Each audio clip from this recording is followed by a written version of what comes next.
乔家村乔大奎家。老天爷，你厉害！来到雷劈死我吧，反正我也不想活了。一道闪电夹杂着沉闷的雷声滚滚落下。我操！天道，你不讲武德啊！要打喷嚏也不提前说一声。你个搅屎棍，赔钱货，整天就知道偷懒，看我不打死你！乔小四看到扫帚落下，灵活地跳下石墩，朝外跑去。你个懒货，给我站住！整天不干活，就知道发癫。那老天爷也是你能骂的？你要作死，别拉着我们全家。今天没有你们一家子丧门星的饭吃。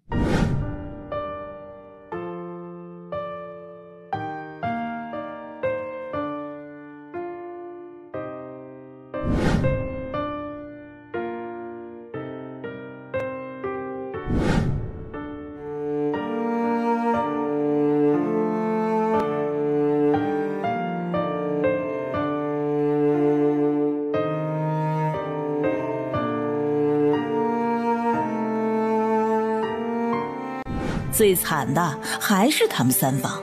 10年前，老三乔振海被抓兵役，再也没有回来，也无任何消息。柳氏在丈夫走后不久生下一个男孩，由于是早产，孩子的身体很弱，被乔王氏摔死。在大儿子被迫去当兵，二儿子被撞成傻子后，柳氏再也承受不住，疯了。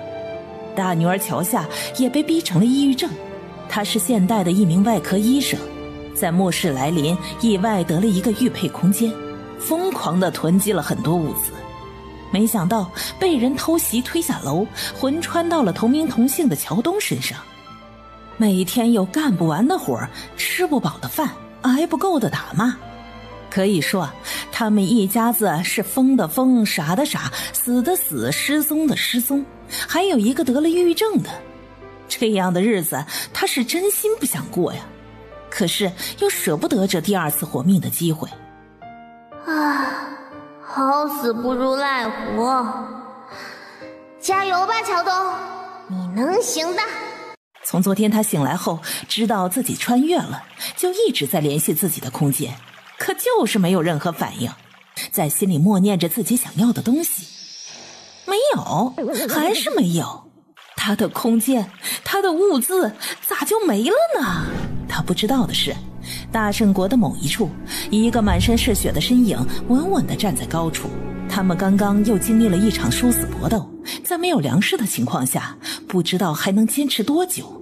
楚伯康疲惫地回到了营帐，脑海里一直默念着粮食粮食。突然眼前一黑，他来到一个陌生的地方，里面堆满了各种东西，看得他眼花缭乱。最让他惊喜的是，他看到了粮食。楚伯康边想着怎么才能把这些东西拿出去。对了，这是哪里？这些东西又是谁的？出去，我要出去。话落，人就站在了营帐里了。大米，出来！屋里一下就出现了一袋子大米。能给我1000斤大米吗？地上又无声无息地多出几个鼓胀胀的米袋子。楚伯康连忙叫来自己的亲兵，让他把粮食搬出去，今天吃个饱饭。亲兵也没有多问，就去执行了。乔小四还不知道自己的粮食被人偷了。小四，你看我们找到了什么好东西？嘿嘿，好东西，能吃的好东西。二哥，快打开，我看看是啥。乔春秋缓缓地打开他那只脏脏的大手，乔小四的眼睛落在一老鼠身上。它怎么不动了？乔小四看着小老鼠，胃里一阵翻涌。老二，你还在等什么？快吃了它！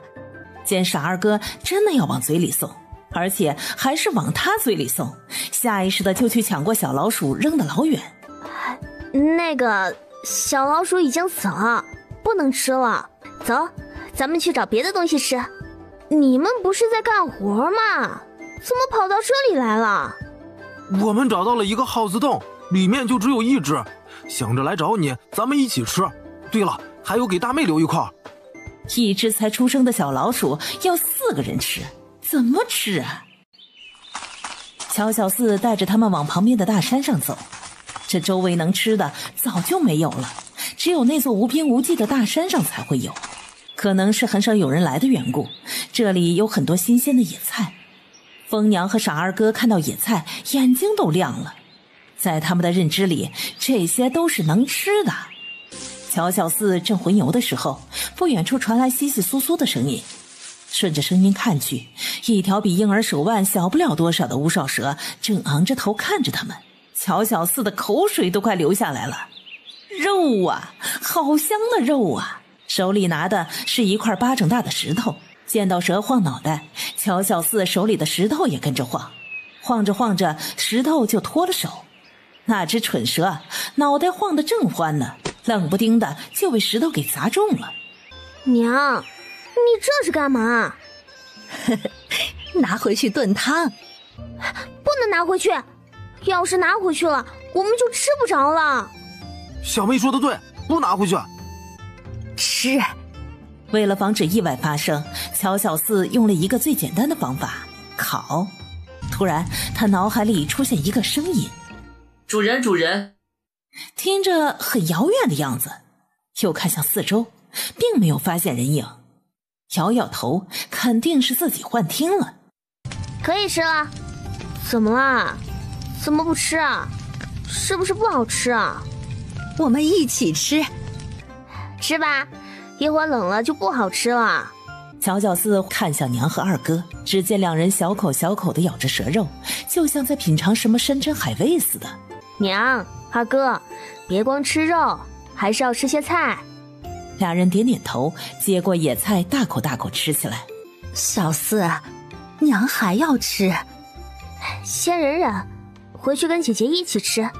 听到这话，娘和二哥都点点头，没有闹腾。你们是要跟我回去，还是去地里？糟了，我们的锄头还在地里呢，会不会被人拿走啊？说着拉上疯娘就跑了。你这小贱蹄子，赔钱货，让你做啥啥都不行，整天就知道吃吃吃，再大的家业都被你这群懒货给吃没了。乔夏低着头，任由他大骂，也不吭声。呀，这是干嘛呢？乔老太太可真有精神，老远都能听到你的声音，看来没少吃好东西吧，要不然也不会中气这么足。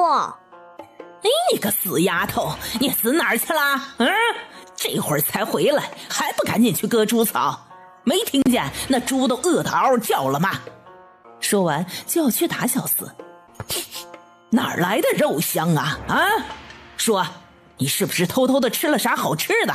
那蛇肉，你闻闻香不香？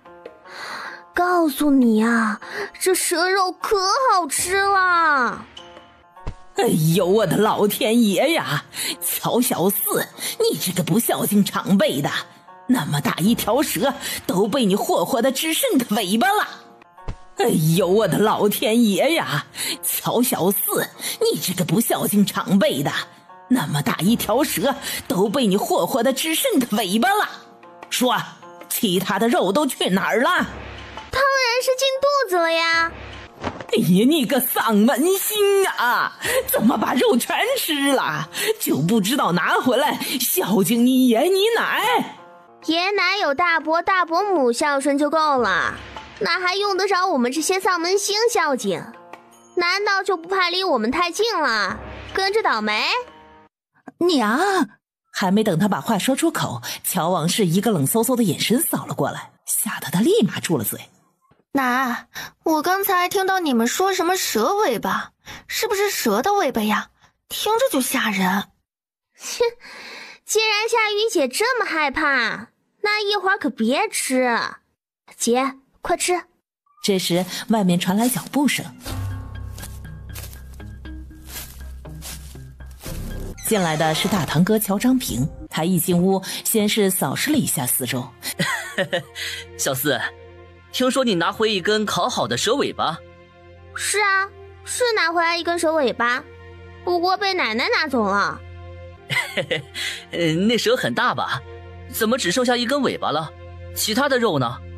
当然是吃了呀，大堂哥问这话是什么意思啊？难道你想吃？你要是想吃的话，就去抓呀，山上的蛇可多了。这不，你大堂嫂可能是有了，说是想吃肉，我就是来问问你这里还有没有。那好香啊，一股烤肉的香味儿，真好闻。小夏妹妹，你有没有闻到肉香味儿啊？乔夏目光定在一处，下意识地将手里的野菜递了过去。刚才我把蛇尾巴放在野菜里拿回来的，上面可是沾染了烤肉的味道。乔长平这会儿已经没了好脸色，将手里的野菜扔在地上，哼了一声转身离开。天都黑了，疯娘和傻二哥还没有回来，小四有点担心。你们这是怎么了？小四，奶说今晚没我们的饭吃。乔小四想骂娘，他刚贡献了一根蛇尾巴，居然还没有饭吃。今天就放过你们，从明天起，要是还有这样的事情，那谁都别吃。为了不引起其他人怀疑，乔小四还是去了上房。上房，一大家子都围坐在一起吃饭。奶，我们的饭呢？为啥没有？切，都说了，今天没你们饭吃，问什么问？不是吧，奶？我娘和二哥姐姐都有干活，我也拿回来了一根蛇尾巴。他们做啥了？啥都没做就有饭吃，我们居然没有，这是不是太不合情理了？哼，老娘说没有就没有，你个搅屎棍，给我滚远点，别在这儿给我倒胃口。奶，你确定没有我们的饭吃？滚滚滚，老娘说话算数，没有就是没有。哼，咋的？你又想来抢不成？乔小四没再说啥，把在场的众人都看了个遍，大家都像是没见着一样，只顾着扒着自己碗里的糊糊。还杵在这儿干什么？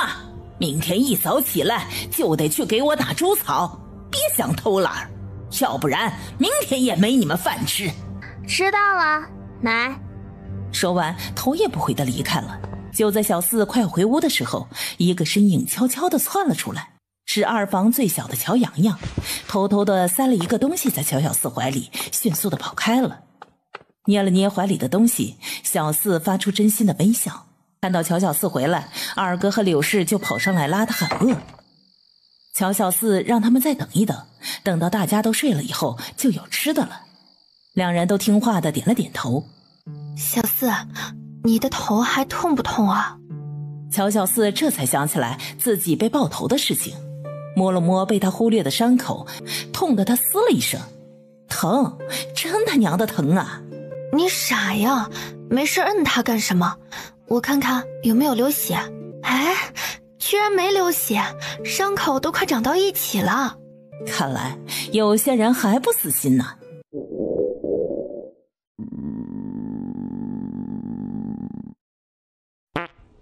二哥，来把这水喝了，喝了就不饿了。不，我不喝，越喝越饿。我要吃饭，我今天一整天都没有吃过饭，我要吃饭。小四，娘饿，夏夏，娘饿。在外面喂了好一会儿的蚊子，都没有发现他们有其他动作，让他有些失望。他可不知道，他刚一来就被乔小四给发现了。怎么样了？可有发现？乔夏雨失望地摇摇头，把自己偷看到的事情说了一遍。他们会不会发现了你，故意这么说的？要不我一会儿再去看看？一会儿我陪你一起去。乔小四确认偷窥的人离开后，赶紧拿出蛇肉让大家吃。几人狼吞虎咽地把蛇肉都分吃光了。乔小四又让他们喝水漱口，一人再嚼了2口生野菜，这才睡下。主人，我终于又看到你了。谁？你是谁？给我出来！别装神弄鬼的，我可不信鬼神。主人，你怎么能把人家给忘了呢？在这年代里，你可只有我一个亲人了。娘呢？你到底是谁？再不出来，别怪我不客气。主人，是我啊，我是小池啊。这名字还是你给我起的呢。你出来吧，让我看看你有没有变样。主人，你终于想起我来了。你怎么还不出来？我出来了呀，主人，你往下看，往下看，我在下面呢。我去，刚才和我说话的是你吗？停，主人，我是你的小池啊，不能吃的，不能吃的。他真害怕主人一时控制不住把它给吃了。为什么不能吃？这不就是给人吃的吗？主人，我是你的系统啊，你的系统啊，不能吃的。啥？系统是蜘蛛？什么跟什么呀？你什么时候成了我的系统？我咋不知道？主人，你肯定把我忘记了。我刚跟你绑定2天，你就被人推下楼。为了救你，我使了浑身的解数把你弄到这里来了。但是我们依旧绑定在一起，不能解开的。小四仔细地想了想，好像是有这么回事儿。对了，我的空间咋进不去了？你知道是怎么回事吗？大概是来这里的时候受到了波动，过些日子应该就好了。真的？要等多久？主人，小池也不知道。要不你做任务吧，只要你按时完成任务，说不定很快就能用了。少在这里忽悠我，我现在饿的都能吃下一头大象，哪还有力气去做任务？就是要做任务啊，做任务才能有吃的。真的？做任务会奖励粮食，奖励多少？这个我也不知道哎，每次的奖励都是不一样的。切，我信你才有鬼！要不你先设点吃的给我，我吃饱了才有力气做任务，不是？主人，你没有做任务，我也拿不出东西来呀。乔小四盯着他，两眼冒绿光。那要不你就让我啃2口吧，你这肉一看就很好吃的样子。主人，你真可怕，人家是系统，不是拿来吃的。乔小四嘴角带笑，还想看看周围的情况，被突然压到身上的东西给惊醒了。凝神听了听，除了虫鸣蛙叫就没啥动静了。看来外面的人早就走了。也是，谁会大半夜不睡觉一直盯着他们？打了个哈欠，乔小四便睡了过去。一屋子懒货，怎么还在睡呀？赶紧起来给我割猪草去！没听见猪都在叫了吗？死老太婆，说猪扒皮的吗？心这么黑。天都还没亮，哪来的猪叫声？只有眼前的这只老母猪厌恶的吼叫声。奶，这天都还没亮，去哪里割猪草啊？再说我们还没吃饭呢，吃了饭再去割也不迟啊。什么？还想吃早饭？一屋子懒货，去吃屎还差不多，还想吃早饭？哼！告诉你们，别说早饭，午饭和晚饭都没得你们吃，赶紧给我起来割猪草！还有你，赶紧去地里给我除草！正日里活不干，净想着吃，干脆美死你们算了！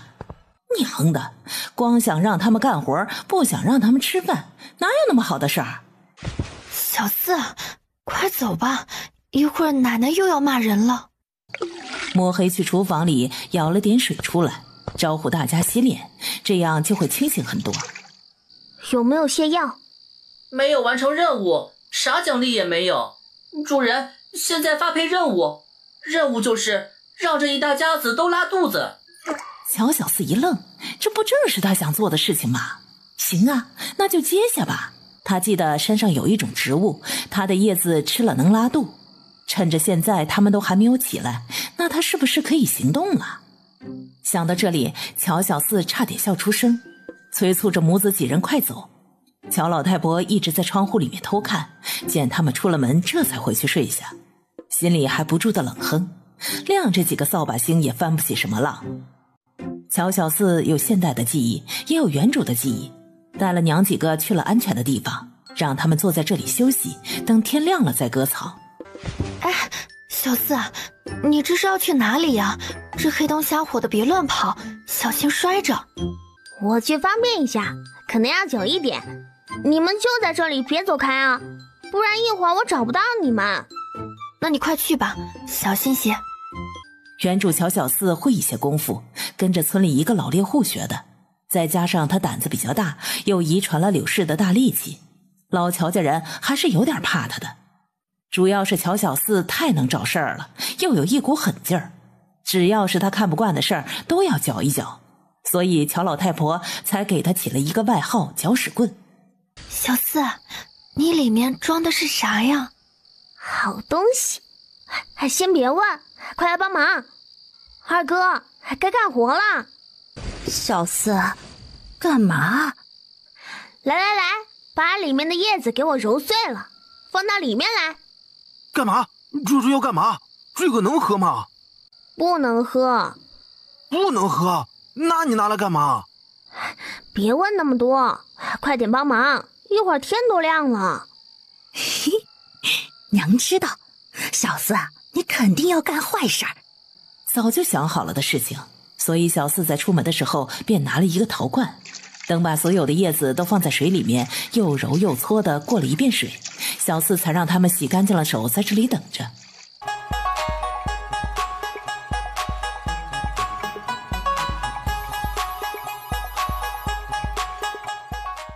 小池，我现在已经把加了料的水放在缸子里面了，他们吃了肯定会拉肚子，你可以把奖励给我了吧？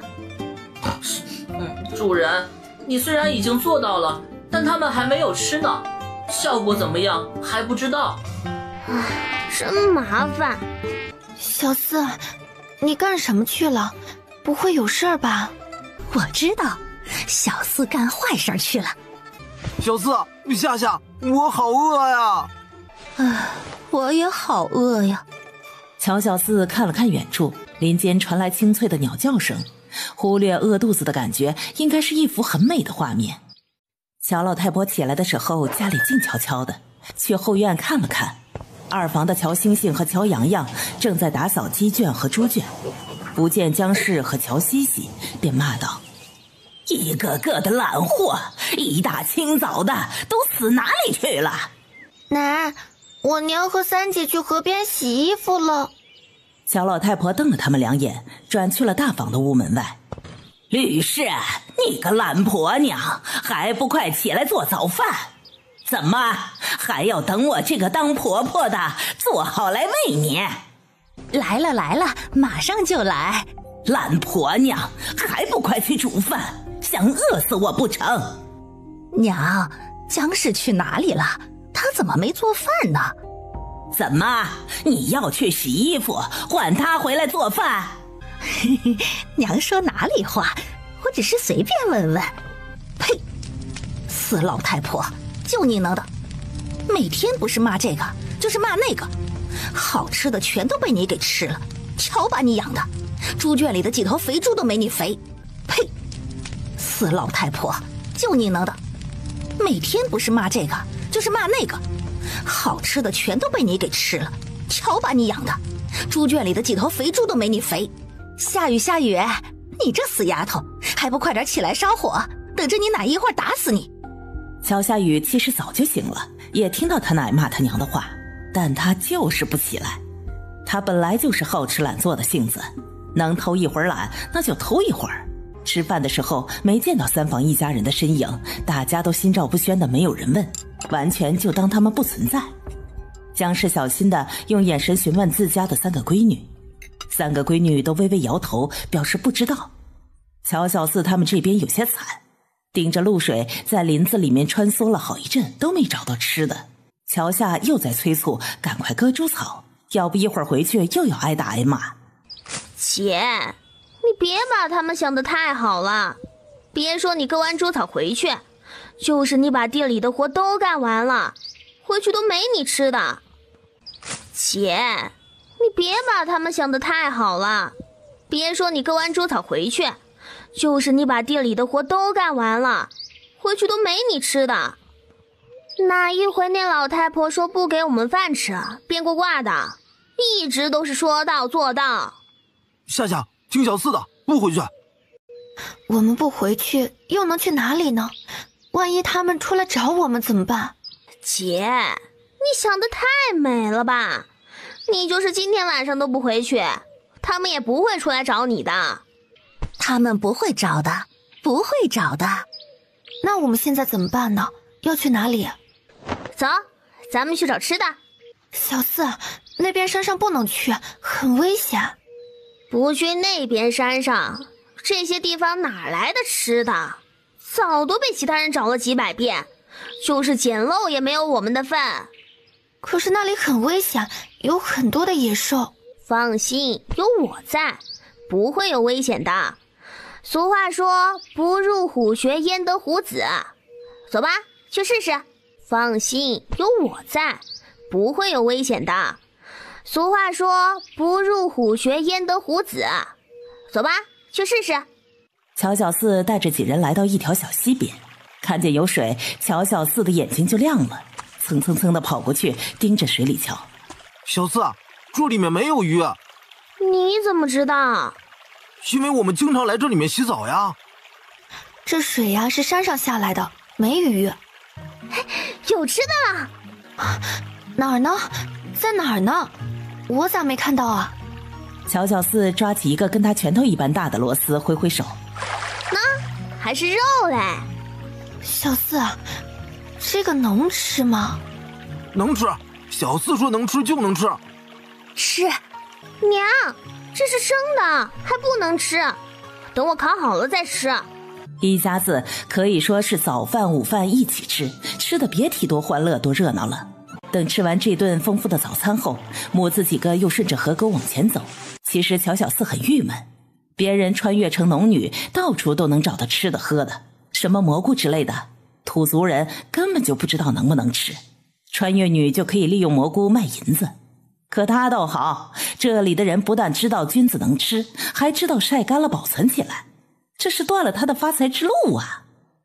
算了，现在他们连饭都吃不饱，更别说挣银子了。又没有分家，挣的银子还不是都到老太婆手里？看来得尽快分家才行。说到这里，他就有点心塞，什么时候他的空间才能恢复啊？别等他饿死的时候才能恢复，那还有个屁用！乔小四他们一边往前走，一边割河边的青草。很快背出来的3个背篓都装满了，但乔小四就是不让他们回去。这会儿正是中午时分，回去又没有饭吃，还得挨骂。反正都是要挨骂的，还不如等到晚上回去一起挨。老乔家，乔老太婆自从吃了早饭没多久，肚子就咕噜噜响，而且还一阵阵的绞痛，时不时的还放几个臭屁。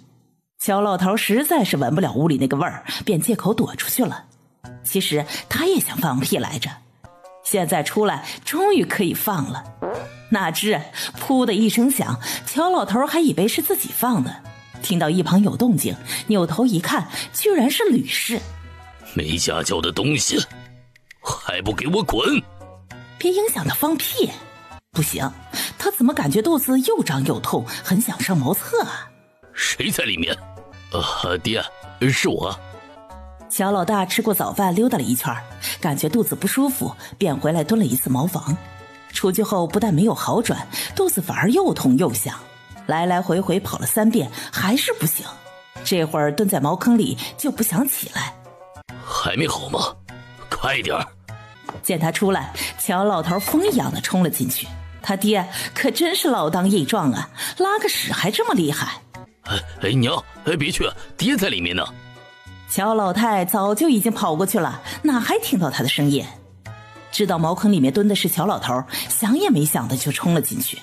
就在他身边一阵噼里啪啦，这一上午老乔家可热闹了。为了争茅厕，啥花样都使出来了。不但如此，在乔老头和乔老太在茅厕里又一次相遇的时候，乔老太一屁股将乔老头顶到茅坑里面去了。死老太婆，要进茅坑大家一起进，谁也别嫌谁臭。等他反应过来的时候，恶心的一个劲儿的吐。还是乔老二回来上茅厕的时候，听到响声才叫来吕氏和乔老大他们一起把梁老给拉上来的。这会儿也没有看到有人，乔老二赶紧从井里打起水就往梁老的身上冲。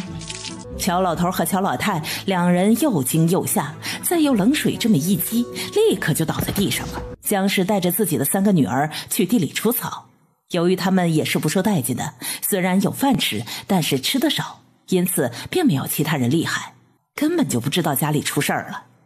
直到太阳下山的时候才回去，一进去就闻到一股不可描述的味道，还很纳闷。看了看厨房，冷锅冷灶的，也不见吕氏的身影，叫上自己闺女赶紧去做饭，免得一会儿乔老太又骂人。结果进去一看，厨房里啥也没有。他们家每顿需要多少食材都是乔老太提前拿出来的，今天这个时候了都还没有拿出来，再加上没看到人影，便猜测可能是出事儿了。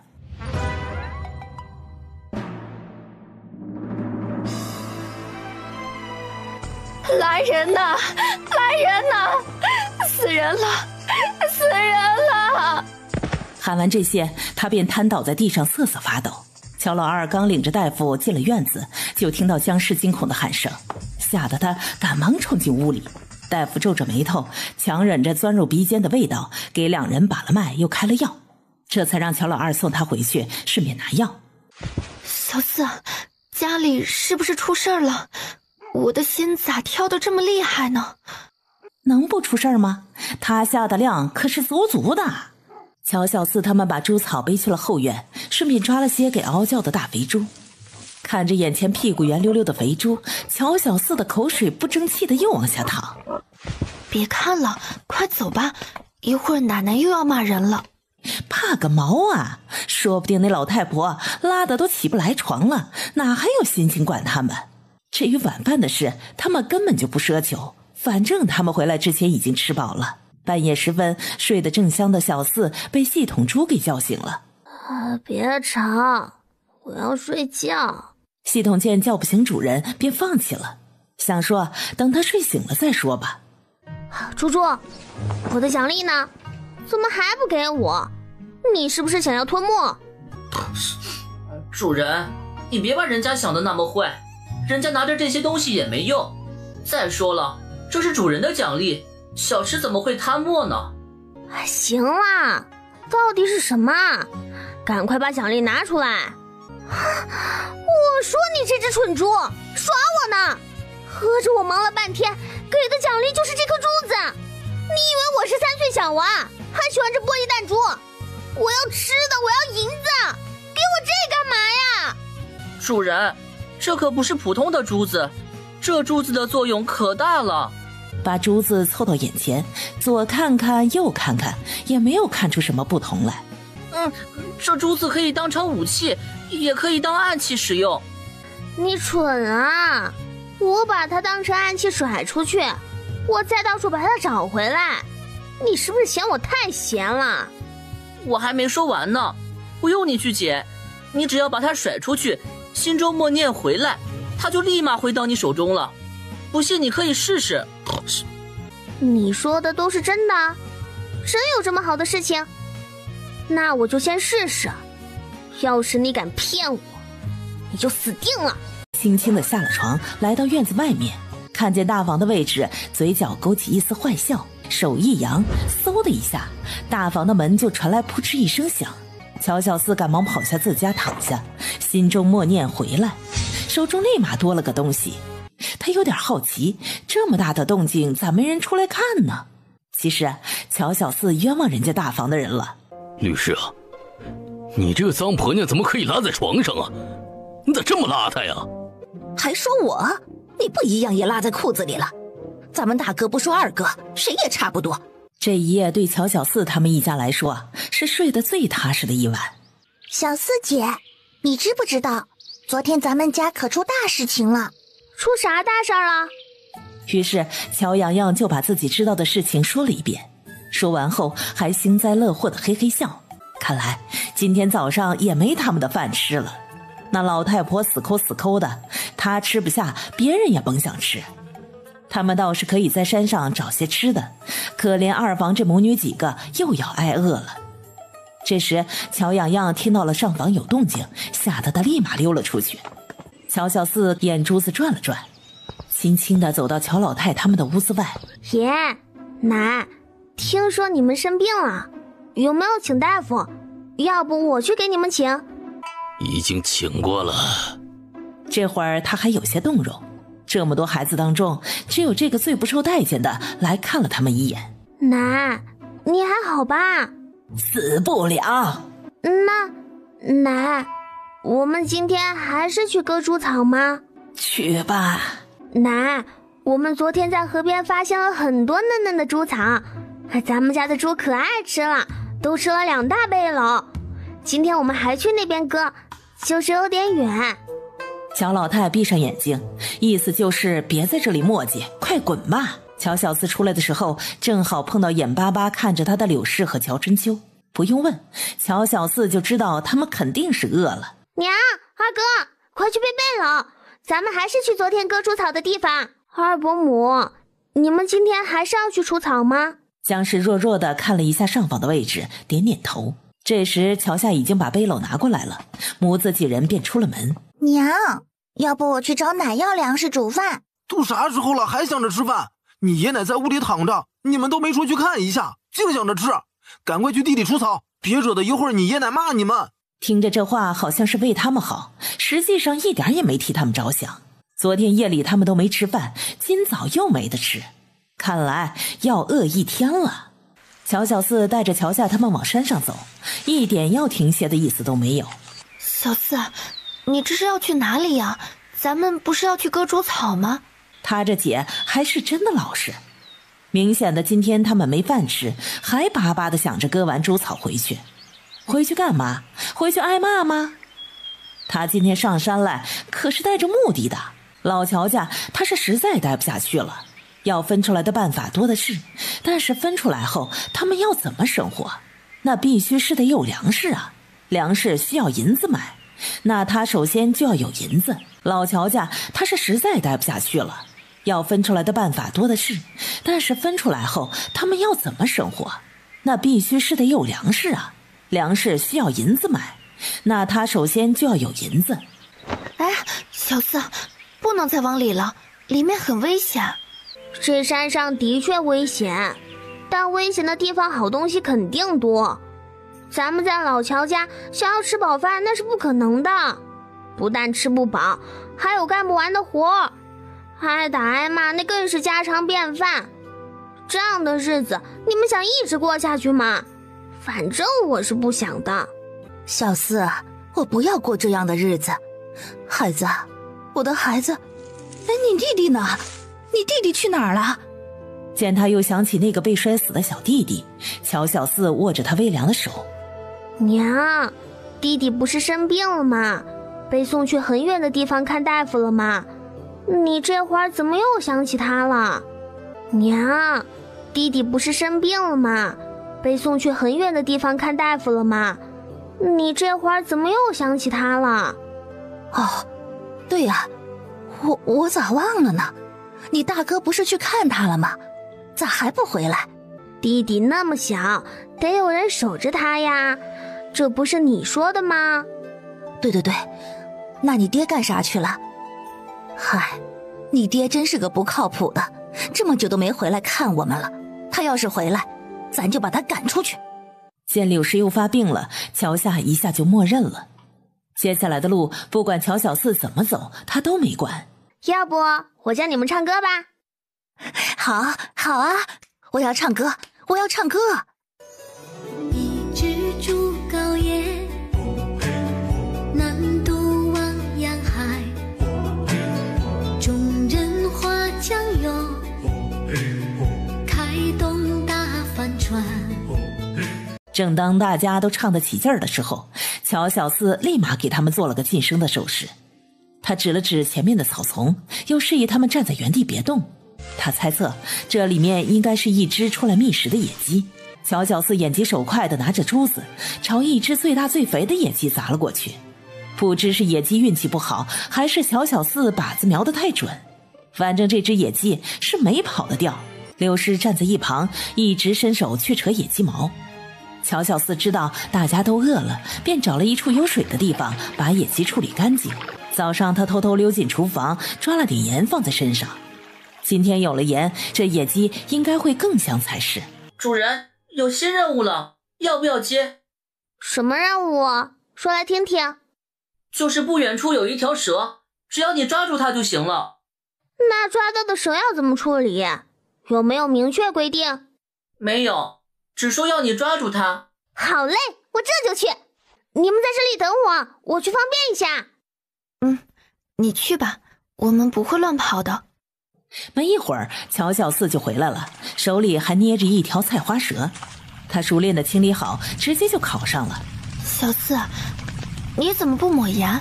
是不是用完了？这条蛇一会儿给二伯母他们吃。为什么呀？不留着咱们一会儿饿了再吃吗？二伯母他们经常从自己嘴里省下粮食，偷偷的给我们吃。今天他们没有饭吃，我们要知恩图报，所以这条蛇就给他们吃吧。放心，一会儿我们去抓鱼吃，不会饿着你们的。娘，要不我们就找一个阴凉的地方歇歇吧，这么多的草，一时半会儿也扯不完。还是不用了吧，到时候你爷奶又要骂我们偷奸夺懒，不认真干活了。你们要是实在累了，就去歇歇，娘不用歇的。突然听到有人在喊他们，扭头一看，是乔小四他们。小四姐，你们怎么来了？二伯母，赶紧去阴凉的地方歇歇，吃点东西吧。这是给我们的，你们呢？你们吃了没有？我们要这些就够了，其余的你们吃吧。我们已经吃过了，这是特意给你们留的。二伯母，你还站在那里干什么？难道不饿吗？娘，咱们去吃东西吧，昨夜都没吃，这会儿我的肠子都瘪了。小四，谢谢你，谢谢你还记着我们没有吃饭。江氏这人吧，要说他懦弱吧，又知道护着自己女儿；要说他强势吧，别人搓磨他，他从来不会反抗。尤其是小老二打他出气的时候，他除了哭就是忍，真是让人看不透。二伯母，我们每天都会上山，要不让洋洋跟我们一起吧，这样还能找到一些吃食。要是全靠老乔家人，我们可能都会饿死。你们去山上了，那山上可危险了，怎么能够如此冒险？我们要不是在山上能找到一些吃的，恐怕早就已经不在了。依照老乔家这样一天饿3顿的做法，我们还能活得好好的，你以为真是老天爷保佑吗？虽然我们比你们要好一点，可也只好那么一点点。但是小四啊，能活着谁不想好好的活着？那山上毕竟是太危险了，还是尽量不要去的好。二伯母，想要活下去，那肯定得吃苦受累。但是我们吃苦了，也受累了，依旧没有吃的。除了冒险上山，还有什么其他办法？山下能吃的野菜都被其他人挖光了，难道真要让我们去啃树皮吗？娘，就让我跟小四姐姐他们去吧，有你们在，还可以帮着打下掩护。是啊，娘，再这样下去，我们都会被饿死。可是，二伯母，你就不想想旺旺她们姐妹几个吗？瞧瞧她们又黑又瘦的，恐怕早就亏空了身子吧。还有我跟我姐，就这样的身体，哪怕以后找了个好人家嫁过去，子嗣也艰难。小四，你这是听谁说的？二伯母，你难道不知道这个道理吗？你要是不信，问问大夫就知道了。二伯母，西西姐怎么还没说清？难道又要跟盼盼姐他们一样？小四，你是不是知道了什么？没有。二伯母怎么这么问？小四，你告诉二伯母，你可是听到了什么？有啥你可不能瞒着我呀。他的大女儿和二女儿说好听的是嫁出去了，实际上只有他知道，那是被卖出去的。大女儿出嫁的时候，他被蒙在鼓里，以为真的找了一个好人家，还高高兴兴地把她送出门。后来听到吕氏说的一些酸话，便有点怀疑。他也问过乔老二，还被乔老二给骂了一顿，说他爹娘再怎么心狠，也不可能卖自己的亲孙女，别听到什么就瞎怀疑。她也觉得自己是想多了，婆母虽然不待见她，也不至于卖自己亲孙女。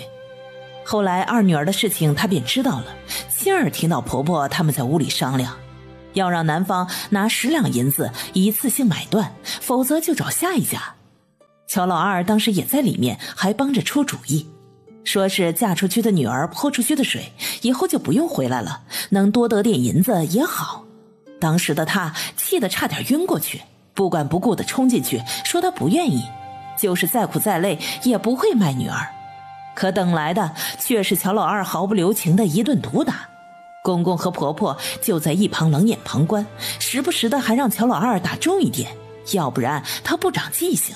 难怪上门提亲的都被老婆子找各种理由拒绝了，说是还想让西西在家里多待2年。原来打的是这个主意。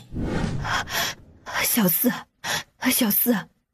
二伯母知道你是个聪明的孩子，主意多，你帮我想想，要怎么样才能让你西西姐不被卖掉？